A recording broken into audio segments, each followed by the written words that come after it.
J'avais envie de vous parler rapidement aujourd'hui du sujet de la sexiness et de comment se sentir sexy.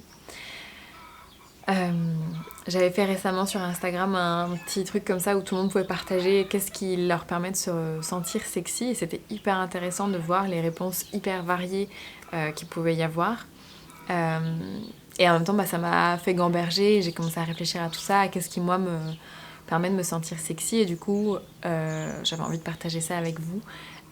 Je pourrais rentrer dans 1000 détails mais j'ai envie que ce soit un peu court et rapide et simple. Euh, on va voir si j'y arrive.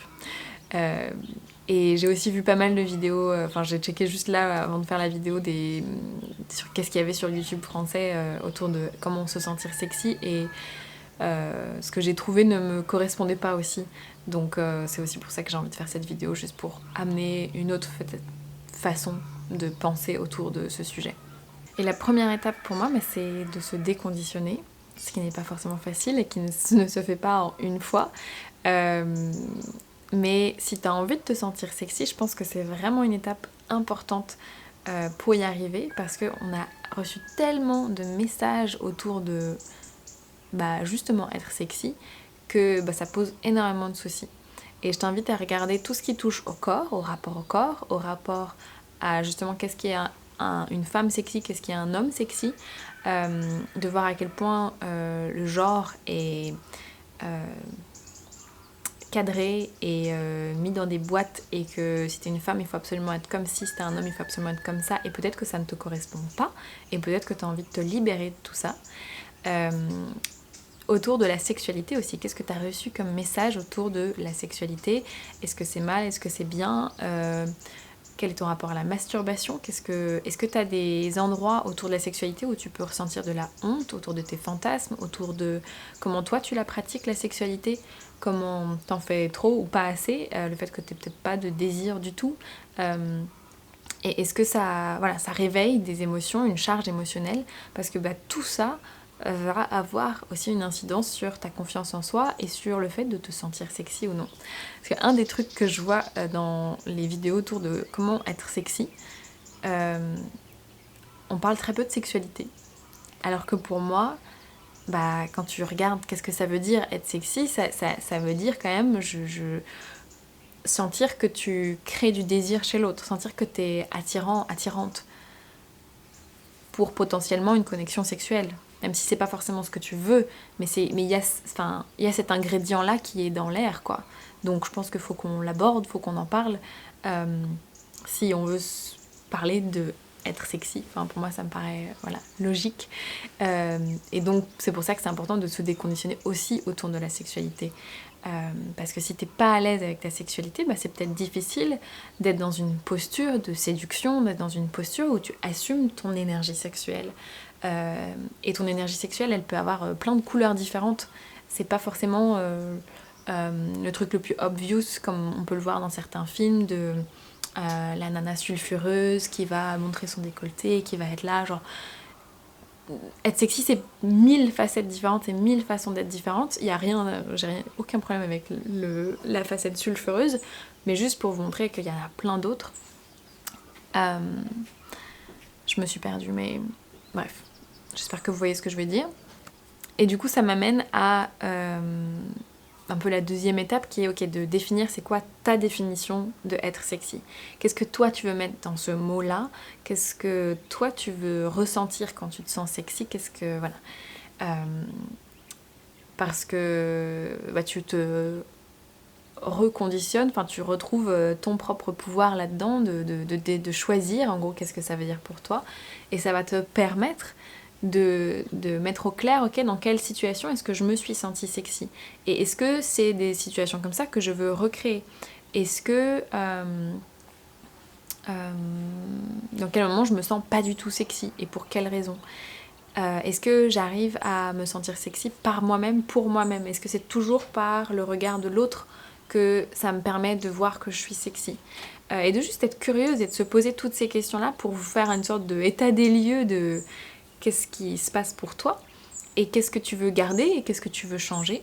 Et ça m'amène à la troisième étape en quelque sorte qui est de prendre en main ta sexiness et De pas te dire qu'un jour, quand c'est souvent relié très au corps, quand j'aurai perdu mes 3 kilos, quand je saurais mieux m'habiller, quand je saurais mieux danser, là je pourrais me sentir sexy.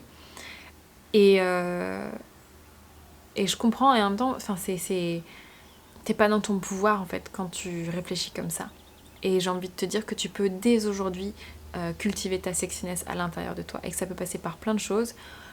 Je pense que, voilà, être à l'aise avec ta sexualité, peut-être connecter avec la masturbation plus souvent, avec ton plaisir d'être dans ton corps, avec ton plaisir d'une manière générale, avec quand tu regardes un beau paysage, quand tu sens une odeur qui te plaît, quand tu manges un truc qui te plaît, de connecter avec cette sensualité de tes 5 sens, tu vois.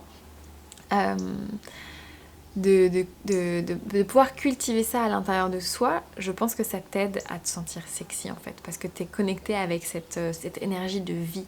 Et je pense que pour certaines personnes, ça peut peut-être être pas facile de connecter avec l'énergie sexuelle, ou qui ont peut-être même pas envie, ou qui sont pas intéressés par ça. Et pour moi, en fait, je t'invite à voir l'énergie sexuelle comme quelque chose de plus large, comme quelque chose de plus grand que juste j'ai envie de baiser. Pour moi, l'énergie sexuelle, c'est une sorte d'énergie de vie, c'est une sorte de pulsion de vie, c'est un truc qui se rapproche de l'enthousiasme, qui est connecté au plaisir, au désir, mais tu sais, au désir de vivre, quoi, de croquer la vie à pleines dents, d'y aller, quoi. Et pour moi, c'est difficile assez souvent de connecter avec mon désir sexuel, genre purement sexuel. Et du coup, je travaille sur le fait de connecter avec mon plaisir de la vie, mon plaisir de... ouais, des choses que je vois, que je goûte, et de connecter avec cette énergie que je peux ressentir dans mon bas du ventre, dans ma chatte, et d'essayer de cultiver ça. Et quand je veux me sentir sexy, de connecter à ça, avec le fait que je suis un être vivant qui est là sur cette terre, qui a sa place, qui... Enfin, pour moi, tout être vivant est hyper beau, quoi. Et du coup, de ressentir ça à l'intérieur de moi et de le cultiver. Je pense que voilà, mon message, c'est que tu peux te sentir sexy, peu importe l'enveloppe corporelle, peu importe les habits que tu mets. Pour moi, les habits et même le contexte, c'est des outils pour t'aider à connecter avec ta sensualité, ta sexiness. Dans le sens où s'il y a un porte-jartel, ça t'aide à connecter avec cette part de toi, mais tant mieux, utilise des porte-jartels, utilise des talons aiguilles, utilise la danse ou j'en sais rien, ce qui toi te permet de connecter avec ta sensualité, ta sexualité. Mais au final, c'est pas le porte-jartel qui te rend sexy, c'est le porte-jartel t'aide à connecter avec cette part-là en toi, qui est toujours là en fait, mais qui a peut-être parfois du mal à sortir, qui a peut-être du mal à se montrer.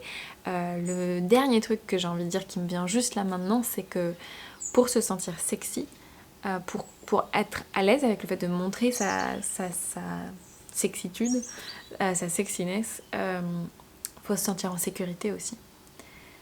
Et ça passe par peut-être être avec des gens et choisir des gens autour de toi qui te permettent de te sentir en sécurité, mais ça passe aussi par toi connecter avec ton sentiment d'être en sécurité, avec toi le fait de toujours respecter tes limites et de t'écouter, parce que voilà, ça peut être perçu comme dangereux de montrer qu'on est sexy et qu'on a du désir et que voilà, on a cette part-là en nous qui existe. Donc je pense que c'est assez vulnérable en fait de montrer ça. Et plus tu cultives le fait de toi te respecter, t'honorer et de savoir que peu importe ce qui se passe, tu t'entoures de personnes qui te respectent, qui honorent tes limites et que du coup tu peux montrer cette part-là de toi qui a peut-être plus de feu, qui a peut-être plus de pépites, et ben voilà, que ce sera plus possible aussi dans un environnement où tu te sens safe. Bon, je pourrais encore dire plein de choses sur ce sujet, mais je vais m'arrêter là. Et j'espère que ça vous aura juste donné un peu des petites façons de voir les choses peut-être un tout petit peu différentes. Dites-moi dans les commentaires si ça vous a parlé. Et n'hésitez pas à vous abonner, ça m'aide vraiment. Et surtout à activer la petite cloche. Je le dis jamais, mais je suis pas très régulière dans ma sortie de vidéo. Et du coup, l'algorithme n'aide pas du tout. Donc si vous pouvez peut-être faire ça, si mes vidéos vous intéressent et que vous avez envie de m'aider à ce qu'elles ait de plus en plus de vues, pour partager le message, et bien faites ça, sinon il n'y a pas de souci. Hein. On se retrouvera dans une autre vidéo un autre jour, et puis je vous souhaite à tous une très très belle journée.